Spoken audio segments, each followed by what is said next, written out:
Bon dia, com anem? Benvinguts a aquesta emissió especial des de Plató. Les webs 2.0 i els altres dispositius de l'era digital incideixen de manera directa en la indústria de la comunicació. Un dels trets principals d'aquests nous projectes comunicatius és l'eliminació de l'intermediari entre client i proveïdor, fet que es coneix com a desintermediació. La plataforma de trobada de freelancers ProjectLinker.com n'és un exemple.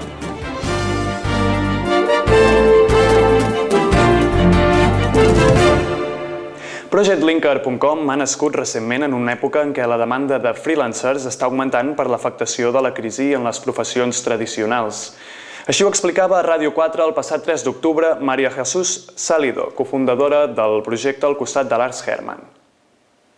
Jo crec que això, en moments de crisi, és precisament o possiblement quan més passa, no? O sigui, no hi ha una crisi d'idees i no hi ha una crisi de necessitats. Hi ha una crisi possiblement de sistema, no? Hi ha una crisi de sistema de productiu i de model d'organització, no?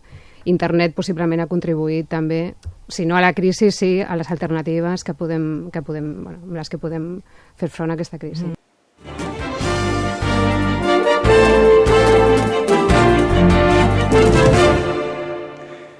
El projecte fa de pont entre els periodistes, relacions públiques, dissenyadors gràfics, autònoms, entre d'altres, i les petites o mitjanes empreses que necessiten els seus serveis.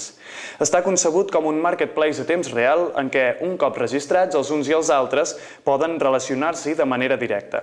Les empreses hi exposen la seva demanda i un sistema d'alerta avisa els freelancers per tal que presentin un projecte i un pressupost. Aquests últims també disposen d'una showroom on poden mostrar els seus treballs. Segons María Jesús Salido, l'intercanvi va així.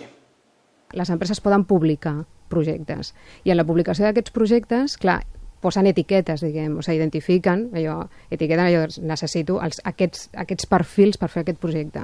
El sistema el que fa és, amb motors de búsqueda, el que fa és que identifica quines són les consistències, no? Quines són els matchings que diem. No? Els punts de connexió serien. Els punts de connexió, i aleshores tant a l'empresa com al freelance li surten alertes de que algú està buscant alguna cosa que ell ofereix o al contrari, no?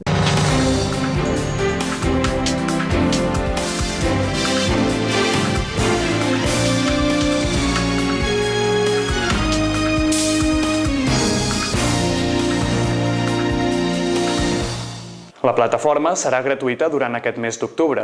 El seu plat fort és que, tot i no ser ben bé el primer directori per a freelancers, ofereix un plus diferent, un valor afegit per tal de millorar l'oferta. En aquest sentit, la pàgina web també proporciona serveis com ara assessorament professional, cerca del freelance si l'empresa no vol perdre temps i tasques de gestió o acompanyament si l'empresa no es fia de la xarxa.